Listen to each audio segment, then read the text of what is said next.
Okay, everyone. I'm trying to get the live stream started. So, uh, once you can see me and hear me, if you could type something in the chat. Oh, well, there we go. Max Watchmaker's there already. He's Johnny on the spot. He's ready to rock. Okay. As long as I know that at least someone's here and that this is actually working, that's really cool. If you notice any issues, feel free to type in the chat. We're going to go through those. Oh, there's a lot of you. We're going to go through a lot of. We're going to go through the 7 problems. Sorry. That were on Google Classroom. Okay, so if you haven't done it, it's not a huge deal, but we are going to go through them a little bit more quickly. If you're watching this afterwards, you can pause at any time, but if you have actual questions, you'll need to email me, or probably better yet, just talk to me at school tomorrow. Okay. So first 3 that we're going over are all no quadratic formula. Okay, so the first one's the absolute value of 2x plus 3 equals 5. Again, those are absolute value symbols. What we have to remember with absolute value is that if it were a 5 or a negative 5, then those absolute values both would be correct. So all you're going to do is figure out, when does 2x plus 3 equal 5, and when does 2x plus 3 equal negative 5. For both of these, you're going to subtract 3 from both sides. When I do that over here, I get 2x equals 2. Then I'm going to divide by 2, and I get x equals 1. Then over on the other side here, again, I'm subtracting 3, and I get 2x equals negative 8. Then I'm dividing by 2, and I get x equals negative 4. And you could totally plug either of those back in. First one, if you plug it in, will give you 5. Absolute value of 5 is 5. Second one, if you plugged it in, would give you absolute value of negative 5 is 5. Both of which are correct, so that seems to work out pretty well. The second one that we're going over is similar to the first one, except here we have a squared. Okay, so we have 2x plus 1 quantity squared equals 25. And what we need to make sure we do here is we need to take the square root of both sides. Okay, so when you do that, again, it's similar to an absolute value problem in that if you square, the square root is 5. Okay, however, if you squared 5, you would get 25. And if you squared negative 5, you would also get 25. Okay, so that's the reason we're setting up the 2 equations, because if you squared either of those, it would get you the 25. Same thing, solving them both. We get 2x equals 4 when we subtract 1, x equals 2 after we divide by 2. Subtract 1, we get 2x equals negative 6, divide by 2, x equals negative 3. And again, if you plugged them both back in, you would get 5 squared equals 25, and you'd get negative 5 squared equals 25, both of which seem to work out pretty well. Okay, on to the next one. So this one, we are told that we are not allowed to use the quadratic formula. So we got x squared plus 10x plus 25 equals 30. We are not allowed to use the quadratic formula here. So that leaves us with solving with factoring or solving with completing the square. Here, completing the square seems to make the most sense because it's already a perfect square trinomial. If you factor this, it factors into x plus 5 squared, right? X plus 5 times x plus 5. 5 times 5 is 25. 5 plus 5 is 10. And now, if you kind of look back, pretty similar problem to the last one, right? So now we're going to square root both sides.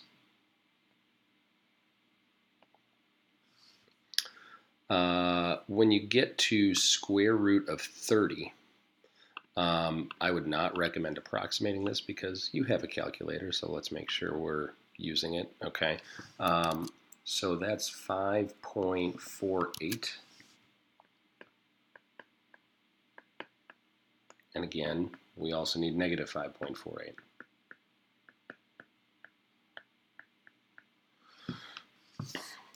Subtract 5 from both sides, you get 0.48.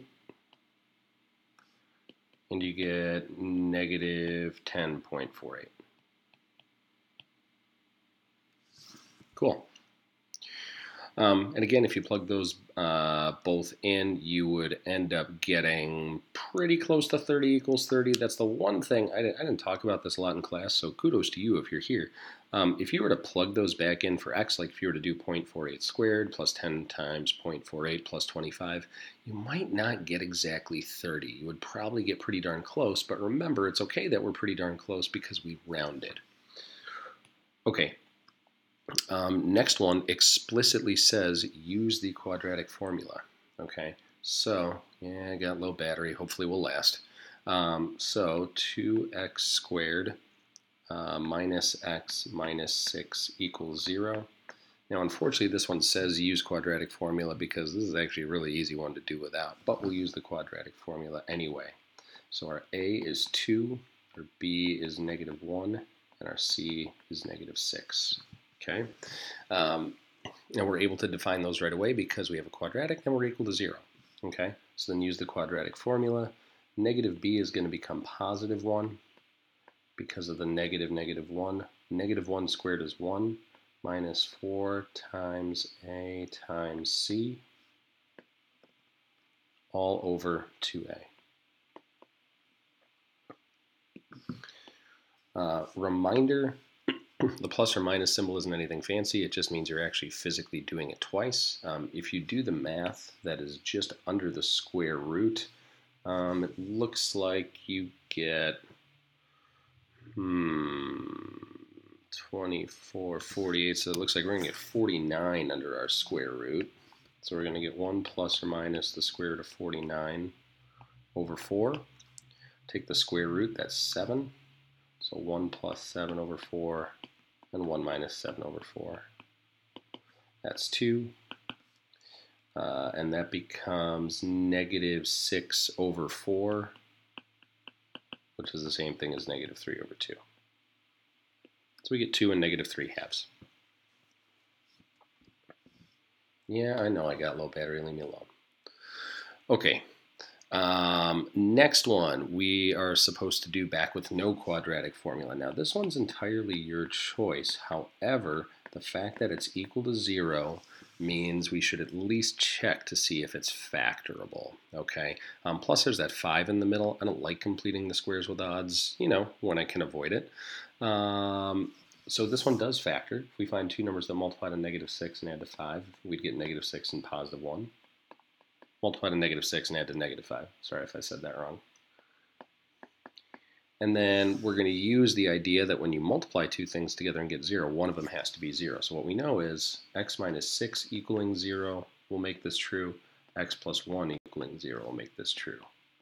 We get x equals 6 from adding 6 to both sides, and we get x equals negative 1 from subtracting 1 from both sides. That one was pretty easy to solve with factoring. You could have done completing the square too, but I did say no quadratic formula. But of course, if we did that, it would give us the same answers too. Okay, 2 left. So our quadratic formula problem here, this one looks a little bit more complicated. This one was put in there with a pretty specific purpose.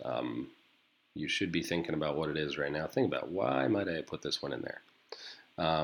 Hopefully what immediately came to your mind is that I put it in there because it's not equal to 0. So we actually have to subtract 2 from both sides first to make it equal to 0. Otherwise, we can't use the quadratic formula. Once you have it equal to 0, use your quadratic formula. Our a is 3, b is negative 4, c is negative 3. Woohoo! Plug that all in. Again, negative b turns into positive 4 from the negative negative. B squared is 16 minus 4 times a times c all over 2 times a. Again, I totally recommend just taking a calculator and typing most of this stuff in. Like, now, I don't like to do it all at once, and that's just my personal preference. You totally can, but it gets a little bit complicated, especially because order of operations are pretty heavily involved there. So, like, that's kind of a deal. But anyways, when you do that, I'm actually using a calculator right now just to be on the safe side because it's late at night on a Sunday.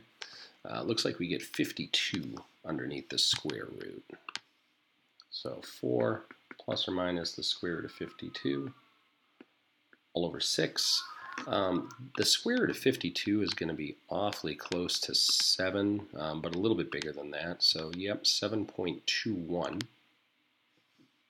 So we get 4 plus 7.21 over 6 and 4 minus 7.21 over 6 when we split it up into two answers. So we get 11.21 over 6.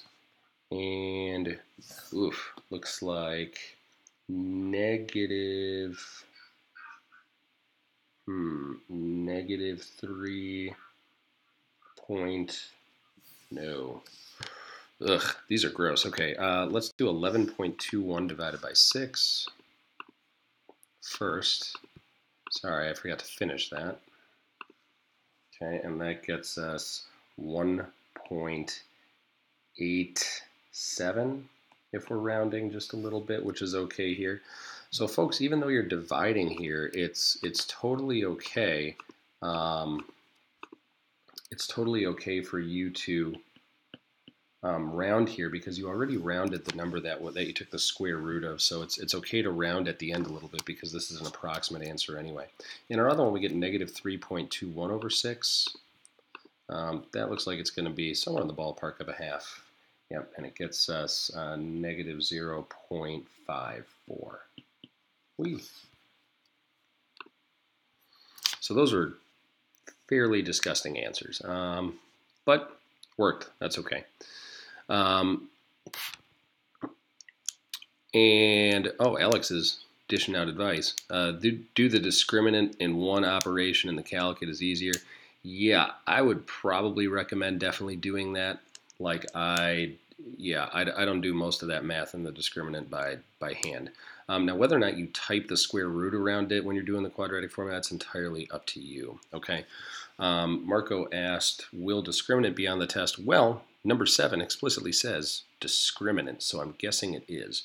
Remember, all you have to do with the discriminant is do the b squared minus 4ac part of the quadratic formula. That's all you have to do, okay? And you're not coming up with answers. You're just telling me what kinds of answers they would be, okay? So basically you're saying if we get a number that's bigger than 0, we're going to have 2 solutions, right? And if we get a number equal to 0, we're only going to get 1 solution. And if we get a number less than 0, so a negative, we get no, we're going to call it at least no real solution, but you can just call it no solution for right now if you want, since we don't know what imaginary numbers are. Okay, so that's the only thing you're doing. You're just telling me, does it have 2 solutions, 1 solution, or no solution? This also might be a good tool to check some answers on your test. So even if you can't use the quadratic formula, like if you got a no solution for a problem, maybe it'd be good to go back and do the discriminant and be like, hey, is it supposed to be no solution, or did I make a mistake? Not a bad way to check things. Now to the problem at hand. Oops. Let's see. The problem that we're actually trying to do is 2x squared plus, my handwriting stinks, 3x minus 1 equals 0. Okay. You do have to make sure it's equal to 0. You totally have to make sure it's equal to 0, okay? Because it's part of the quadratic formula, so it has to be equal to 0, otherwise you can't use it, okay? We'll do b squared minus 4ac, so that's 9 minus 4 times 2 times negative 1. You can already pretty much tell this is going to be a positive number, but let's do the math anyway. That's going to become 9 plus 8 because we got the minus and negative thing going on, so we get 17. So all we have to write is that there are 2 solutions. Hirsch asked a good question. Do we have to note whether the solutions are rational or irrational? I'm going to go with no. Okay, we just want to know how many solutions there are. Now, is it a good thing to know? Yes, definitely. But there definitely are some exceptions to that rule. But yeah, no, you don't have to write rational or irrational on the test. India asked a good question. Can we check our answers with the quadratic formula but not answer with it? I'd have a hard time telling you no, right? Like, how would I know you did it, right? But as to whether or not that's a good idea, it's not the worst idea I've ever heard. There are some problems, though, that are a little bit difficult to check with the quadratic formula. So, for example, this problem right here, which the original problem didn't have the red stuff there. Okay, so there's no square root symbol. But, there we go, fill it back in a bit. That problem is a little bit of a pain, actually, to check with the quadratic formula, right? And the reason it's a little bit difficult to check with the quadratic formula is because it's not really written in standard form. You would actually have to take this and multiply all that out. And then subtract the 25 because it's not equal to 0. And then, hey, now we could totally check with the quadratic formula. I don't really think that one would be worthwhile. So let's probably not do that one. Max, I don't honestly remember how many problems are on this test, though I will give you the full period for this one. Okay, I doubt you'll need it. Time should not be that huge an issue on this one. Okay, not as big a time crunch as our factoring test for sure. Okay, folks, that's really about it.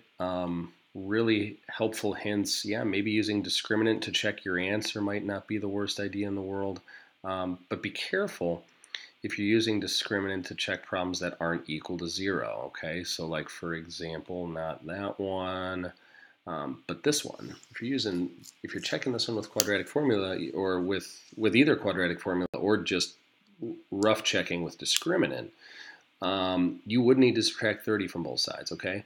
The only issue, I'm going to go back to this really quickly. The only thing I have an issue with checking with the quadratic formula is it's like you're doing something completely separate. And then if you get it wrong, I mean, like if you're super confident in quadratic formula, like go for it. But it could be one of those things where maybe you got the problem, maybe you get this problem right, then you get the quadratic formula wrong, and then you think you're wrong, and then you go and try again, and you try to fix something that wasn't broken in the first place. So just be a little bit careful. But you know, I think that's a lot more about knowing yourself and understanding yourself. Okay, cool. Well, if you're watching this later and you had questions, come talk to me at school. Even if you were watching this live and you still have some questions, come talk to me at school tomorrow. I'm sure we can figure out a time to meet and get things figured out. So good luck in studying for your tests, and I will see you guys tomorrow.